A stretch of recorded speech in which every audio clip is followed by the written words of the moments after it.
What's up, guys? It's Bronson here. I know you've heard about inflation, that it's getting worse. Everyone knows the Fed is printing trillions of dollars. And are we headed to hyperinflation? Really, what is the way out of this? So to illustrate this, I decided to write a little song that I thought you might enjoy. Inflation's gonna come and kick your tail. Don't let your dollars go sour and stale. Now, on second thought, I won't share the song with you. But what we're gonna do is we're gonna talk about this and things you can do to prepare yourself so that you don't get destroyed by inflation, but in fact, you preserve and grow your wealth. And we're gonna do it in 3 simple steps. All right, so step number 1, why inflation is getting worse. And I've got a lot going on here, but I'm excited to explain it with you and go through how inflation really works and what's actually happening today. So please go ahead and smash that like button, and it'll help other people to find this video as well. So inflation is money supply is a lot like a balloon, right? You have a certain fixed number of dollars that are there. You know how much things cost. What happens is you take the money balloon, this is my beautiful money balloon here, and you expand it, it gets bigger and bigger. Now everything costs more. Food costs more, housing, energy, everything costs more. If you have an economy that's got $100 in total in the economy, and you've got 100 goods, you know, everything is about $1, or, you know, give or take, it's about $1. Well, what happens if you have $1,000 in that same economy with only 100 goods? Everything costs 10 times as much. Now everything's $10. So there are politicians, though, that really love to make it rain. They love to they believe they can just print money, it just can go everywhere, and there's really no consequence of that. And over here, you can see the purchasing power of the dollar has really lost 95% of its value in the last just over 100 years. So it's not, again, that things are costing more. It's that dollars themselves are worth less. And so really the dollar itself becomes eroded. So what this means, if you look at more recent history, we have a 400% increase in the supply of money in the last 20 years, so since 2001. So in general, things should be costing about 4 times as much. Now, it hasn't caught up yet, but we've been doing lots and lots and lots of printing. Even in the last 12 months, we've seen a 40% increase in the money supply. That's absolutely staggering. So when people talk about inflation and if it's transitory, whatever, it is here to stay because of the increase in the money supply. So we see it in prices right now. We're seeing spikes, especially in things like construction materials and lumber, food, groceries, all kinds of things. And what inflation really does is it punishes savers. So if you have, you know, a lot of money and you store it in the bank, you're getting no interest, whatever, it is just getting eroded at a very, you know, substantial rate. It could be 5%, it could be 10%. We don't know exactly what it is right now, but it's probably much higher than what the Fed is saying. And so the value of dollars goes down. It really punishes the middle class and the lower class. And the reason for that is because they don't own assets. Assets tend to hold their value. So these kind of goods, you have a certain number of assets, hold things that retain their value because they're not priced. I mean, they're priced in dollars, but they actually have value of themselves. The value of bonds, typically bonds are fixed rate investments, so they'll return 4, 5, 10, 3, whatever % per year, but these get destroyed over time during times of inflation, particularly as interest rates rise. It makes bonds worth less over time. If you're interested in learning more about that, I did this video up here about bonds and why bonds, I think, are about to crash. So in the 1960s and 1970s, I want to go over some quick history here. 1960s, we did a lot of new social programs in the US. We had LBJ, did different, you know, societal programs, different things that were created, and there was a lot of new spending that happened.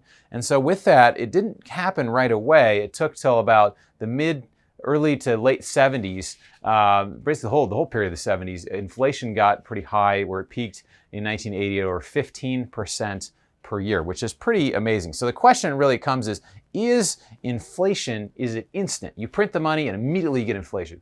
The answer is an astounding no. It typically it can take 10 years, it can take a little more than 10 years, but over time, the buck does come due, literally, and you know, basically the bill comes due. So inflation is not instant, it takes time to develop, but then again, these kind of costs and things will begin to rise more and more and more. So in 1918 to 1921, you can see there's some history. There's all kinds of history, a number of places where you see hyperinflation, where countries printed, and it worked well for a little bit, then they kept printing, and then it didn't work so well. So over this 3-year period, they did a 10x supply in the money. It wasn't until 1923, a couple years later than this, then they just printed into oblivion. And we're going to talk about hyperinflation in a little bit.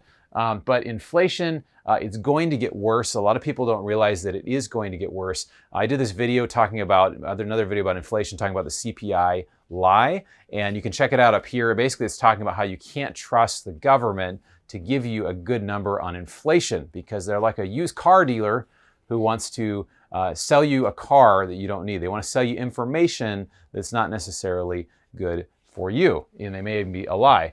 So in the past, a little history of money, we were on something called the gold standard, and basically gold, it was backed, basically all the currency really, or the money was gold, and dollars were claim checks. They were basically, you could use your $20 bill to go in and claim it for 1 ounce of gold. And that lasted all the way up until 1933. They stopped doing that. But gold is a really unique thing because it's desirable, it's a store of value, it's a fixed type of, it's very difficult. You can't just go create a whole bunch more gold. There's actually only increase typically about 1.5% per year in the total supply of gold, and there's a cost to go get it. So it's a really great way to kind of just keep things under control. In 1971, Nixon came off of the gold standard. They started printing more money. Then we came into the period of high inflation that I mentioned. So one thing that is not a gamble is knowing that inflation is coming. I mean, it's not even a roll of the dice, right? We know it's coming, we know it's here, we know it's going to keep happening. And so there's 3 things that really governments do and are doing right now that are going to continue to cause inflation to get worse. The first one is money printing. People, stimulus, all the different payments going out, all the different projects. You see it in the US, you see it in the UK, you see it in India and Japan. And it's all of the countries of the world now are printing. And so we've never had a time like this where everybody's printing at the same time with more and more currency, which really is interesting. And we'll get into strategies in a little bit.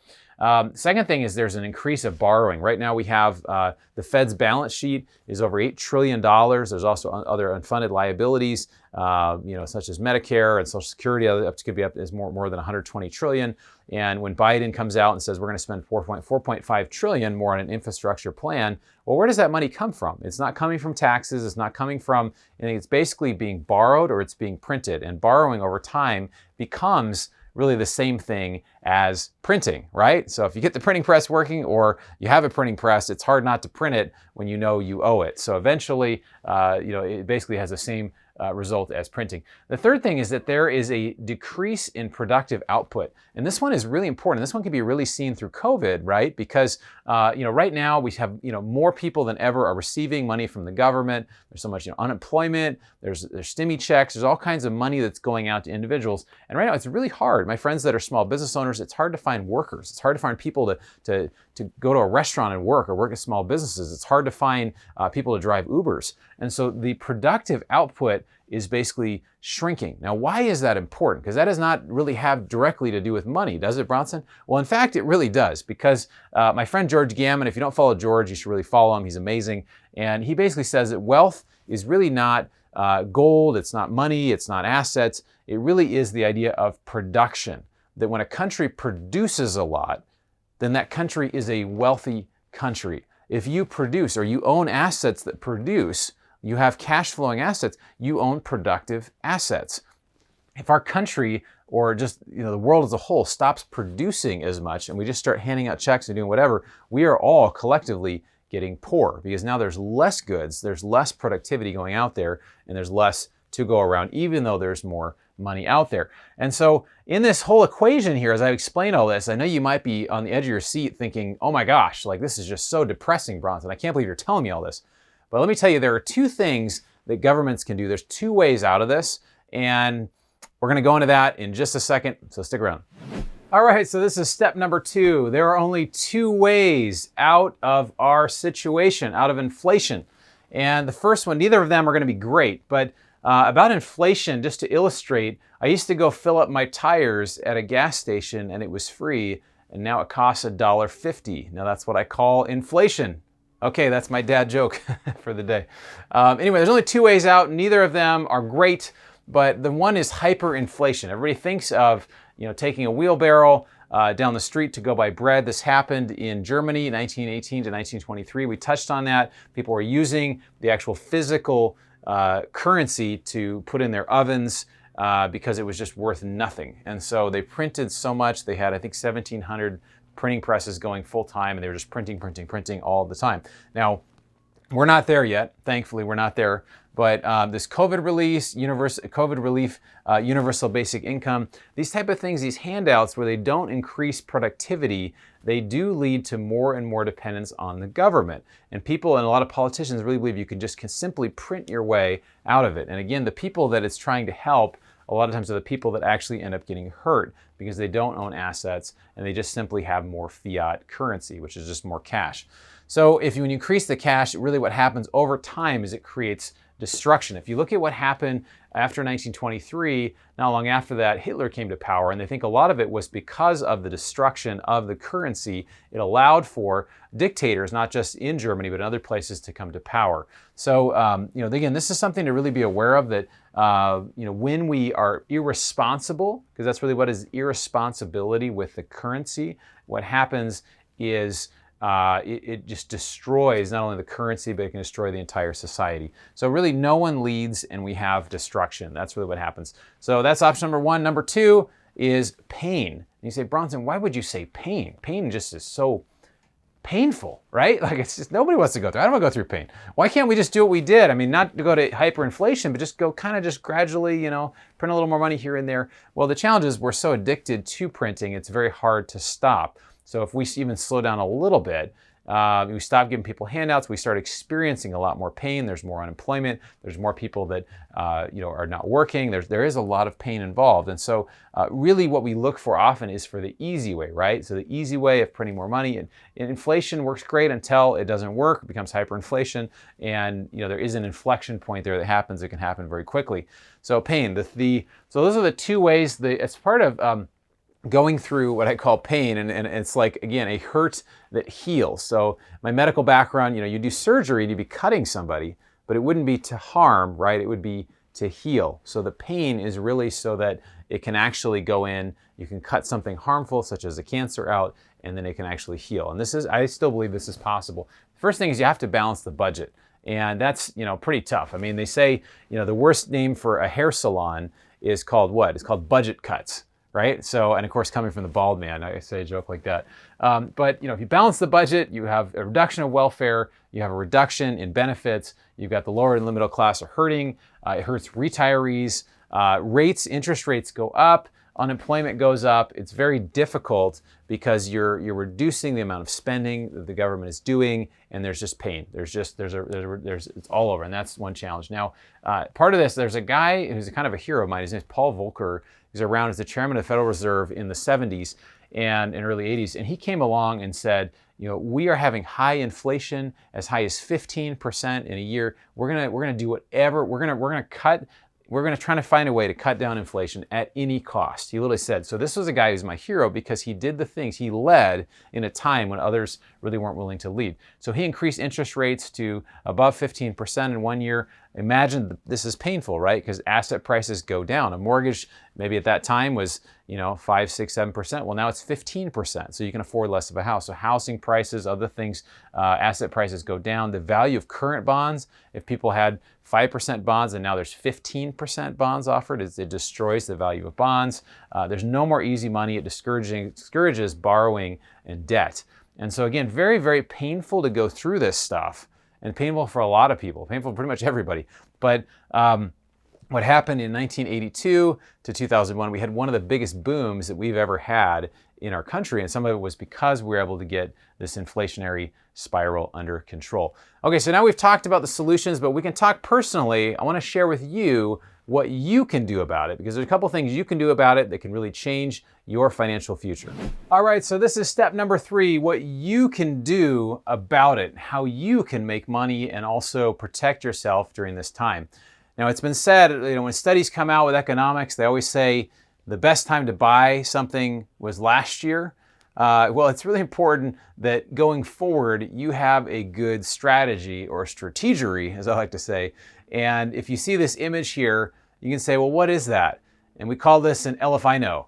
because a lot of people, they have no strategy at all when it comes to how they're going to take advantage of it. They just watch what happens and they don't actually see it. So it's really important that you make a strategy. Now, I wanted to just give you a little disclaimer that I am not your investment advisor. I am not giving you advice on what you should do with your investments. This is only what I've done. It's for educational purposes, and it's important you hear that. So what I've done is I have tried to get as much out of physical dollars, as much out of savings as I can, and just to get out of money. And you say, well, if you get out of dollars, like, well, what do you do with that? What does that mean? Well, there are a lot of things you can do that are outside of physical dollars. Is you basically get into things like precious metals. You can get into houses or multifamily apartments, and basically also cash flowing assets. Any assets that are cash flowing. Now, we did this video up here where people talk through different ways you can protect your wealth.